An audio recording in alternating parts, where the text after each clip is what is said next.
Even after years of using a bunch of different VPNs, I always test whether a new VPN works when connecting to an unsafe network. I don't want my IP leaking, and neither do you. So in this video, I'm going to show you how to test VPN connection and 7 steps to fixing any issues you might be having with it.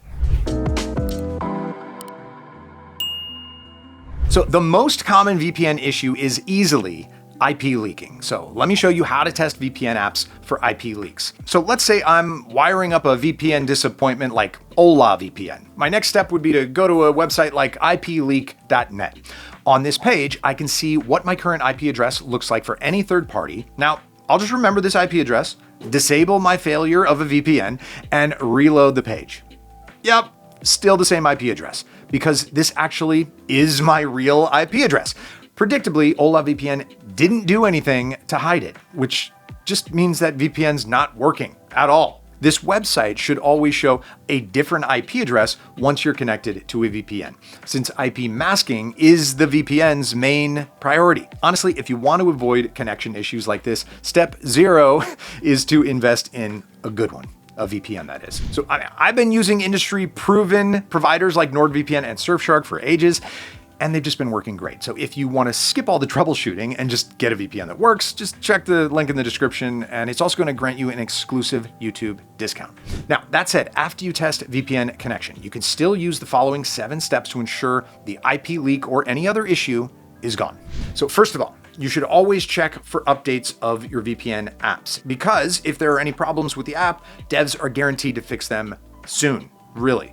So let's be real though. If you are using a good VPN, just enable automatic update check. That's what I do to spare myself the trouble. Most providers maintain the same structure in their apps, so just keep an eye out. The second step is more manual. If you are connected to a VPN and your IP is leaking, try switching to a different server or just use a different tunneling protocol. It's a simple fix. Switching servers is a matter of just reconnecting.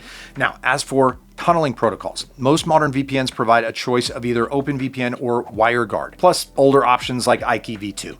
Are VPNs safe to use with older protocols? I'd say safe enough, but I still recommend relying on newer, more secure protocols. And to be clear, even though I use NordVPN for this example, this issue has never occurred to me with NordVPN, thanks to the kill switch and other security features that eliminate this factor. Step 3 is to check your network. If you're connecting to a restricted network in a school, office, or a public cafe, a normal VPN connection might be blacklisted by the organization that owns the network. In that case, you should either use a different network or utilize features that hide VPN from third parties. For instance, NordVPN obfuscation servers exist exactly for this purpose. So step 4 is a bit complicated. Sometimes there's other software like other VPNs, antiviruses, and even built-in firewalls that may create conflicts with your VPN app. So you will have to either disable them or fix the conflicts. This is not easy, especially if you have no idea where to start. And since this is a very personalized issue, I recommend you contact a specialist that can help you there. Now, step 5, way more mundane, and you might have heard a variation of that from a local tech support guy. But instead of turning a VPN off and then on again, my advice is to cleanly just reinstall the app. The clean part is important. Sometimes leftover files are exactly the cause of disruption, so you'll have to use a third-party app like Revo uninstaller to make sure the new installation is completely fresh. Now, we're getting to more technical steps with step 6, as it's all about changing your DNS. So I'm not going to go in depth about what DNS is and how it works. Just follow the steps you see on the screen right now, or just simply use the guide from the provider's website. Most VPNs have those. For example, these steps I'm showing you are from a NordVPN DNS change guide. So just keep in mind that using a custom DNS like Cloudflare could interfere with streaming or torrenting. Okay, I hope that by now your issue is fixed, because step 7 is pure desperation. It's about reaching out to a customer support team, and yeah, nobody likes that. I'm lucky enough NordVPN does have a 24/7 live chat, so I don't have to wait long for help to come. But if your VPN's customer support can only be contacted with an email, yeah, it could take multiple days to fix just one issue. Yikes.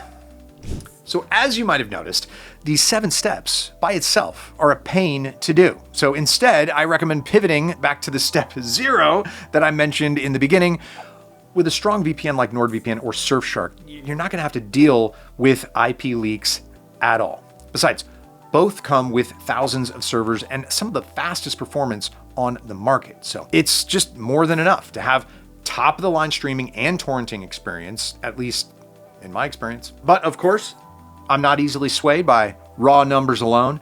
These providers manage to catch my attention through advanced, unique features. For instance, NordVPN's Threat Protection Pro is a great ad blocker with anti-malware capacity.